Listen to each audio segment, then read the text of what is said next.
की मांग तो पेपर तक है। मेरी पर्सनल मांग है इस धामी को गद्दी से हटाया जाए। मेरी तो पर्सनल मांग ये है। अगर ऊपर से ही गंदगी नहीं होगी तो नीचे भी साफ हो जाएगा। सर, सबसे पहले तो मैं अपना परिचय देता हूँ आपको। मैं ना चोर हूँ ना मैं चौकीदार हूँ। मैं उत्तराखंड का एक बेरोजगार हूँ और धामी सरकार से मेरा कहना है, पूरे भारतवर्ष में धामी जी को युवा मुख्यमंत्री मानते हैं क्या? है युवा मुख्यमंत्री है। और अपना ये कैमरा घुमाइए इस तरफ, अपना कैमरा घुमाइए। वो धामी जी के युवा मुख्यमंत्री होने की वजह से आज का युवा रोडों पर है कि नहीं है? और कहते हैं यहाँ पे डबल इंजन की सरकार है। कहाँ है डबल इंजन की सरकार? तो उसे माने हम पहले 7 लाख में बिकता था पेपर, अब 15 में बिक रहा। वो है डबल इंजन की सरकार। दिनों से आप यहाँ बैठे हैं, कोई सरकार का नुमाइंदा अभी तक पहुँचा? कुछ भी नहीं, कुछ नहीं सीखा अभी तक धामी सरकार ने, कुछ भी नहीं दिया गया। हमारे प्रति अभी तक सरकार जागरूक ही नहीं है। ये मैं तो इन्हें कहता हूँ कि सचिवालय को कूच करो, सचिवालय के बाहर इकट्ठा हो जाओ, दोनों गेट लॉक कर दो।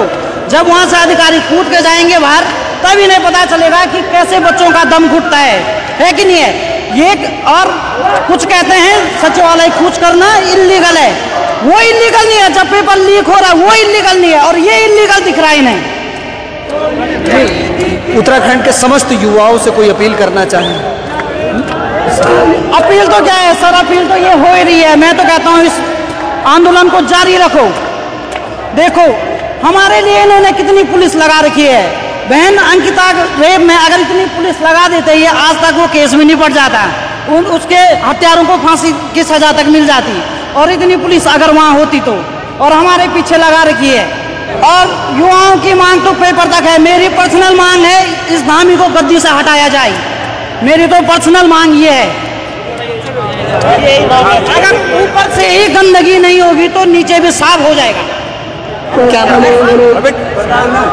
मैं धामी जी से ये कहना चाहता हूँ, जो षड्यंत्र धामी जी हमारे साथ कर रहे हैं, जो उन्होंने एकता विहार में कल हरिद्वार से रुड़की से भर भर के बसे बच्चों को वहाँ बिठाया और जो वहाँ के प्रोफेसर हैं उनसे प्रेस वार्ता हुई वहाँ और नकली की रिजल्ट जारी करे। उन्होंने कहा कि रिजल्ट जारी हो क्योंकि वो नकली थे। जब हमारे यहाँ के बेरोजगार संघ के युवा वहाँ गए, जब उन्होंने उनको पकड़ा तो नेपाली फार्म तक उनकी बसें पकड़ी गई। जब उनका प्रेस कॉन्फ्रेंस और ये हुआ यहाँ स्क्रीन दिखाई गई, तब वहाँ पे उनका सच सामने आया। धामी जी बहुत भ्रष्टाचार कर रहे हैं। यहाँ ग्राउंड लेवल पे कुछ नहीं हो रहा। हमारे यहाँ सारे बेरोजगार हमारे भाई 3 दिन से हमने अभी तक यहाँ बैठे हैं। के लिए कुछ भी नहीं हो पा रहा है। हमारी यही मांग है कि इस पेपर को जल्दी कैंसिल किया जाए और तुरंत इस पेपर को फिर से किया जाए और सीबीआई जांच हो जाए कि आगे सही पेपर से हो। और जो पीछे के पेपर हो चुके हैं, कनिष्ठ है पेपर और जो वीडियो का पेपर हो चुका है, उसको भी जांच होनी चाहिए, उसकी समीक्षा होनी चाहिए।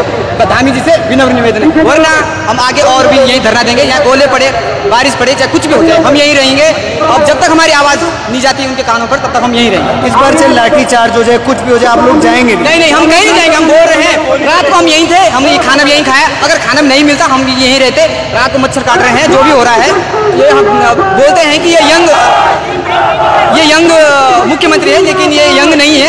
ये सिर्फ अपने सोचते हैं, अपने बारे में सोच रहे हैं, अपना पेट भर रहे हैं, लेकिन युवाओं का कुछ भी नहीं सोच रहे हैं। इसलिए मैं विनम्र निवेदन करना चाहता हूँ आपके माध्यम से, आपके मीडिया माध्यम से, इनको तुरंत पहुँचाया जाए और हमें जो हमारी मांग है उसको जल्द से पूरी की जाए। युवाओं का एक ही कहना है कि हमारी मांग पूरी की जाए। आप देख ही लीजिएगा देश का भविष्य इस वक्त रोड पर है। आप देखिएगा उत्तराखंड से सीधी तस्वीरें आप ये देख पा रहे हैं। चोर चोर मौसेरे भाई के इन्होंने बोर्ड लिया हुआ है और तमाम उत्तराखंड का समस्त युवा इस वक्त रोड पर है और इनके लिए पुलिस प्रशासन को यहाँ पर लगाया गया है। और इनकी जो मांगे हैं, जब तक वो मांगे पूरी नहीं होंगी, इन तमाम युवाओं का कहना ये है कि हम यहाँ से उठने वाले नहीं हैं। चाहे हमारे ऊपर लाठीचार्ज की जाए, चाहे कुछ भी किया जाए, हम यहाँ से जाने वाले नहीं हैं। इस बार युवा जोश के साथ यहाँ पर बने हुए हैं और उनका कहना यह है कि चाहे कुछ भी हो जाए, हम यहाँ से उठेंगे नहीं। जब तक हमारी मांगे पूरी नहीं की जाएगी, जब तक हमसे वार्तालाप नहीं की जाएगी, तब तक हम यहाँ से नहीं उठेंगे।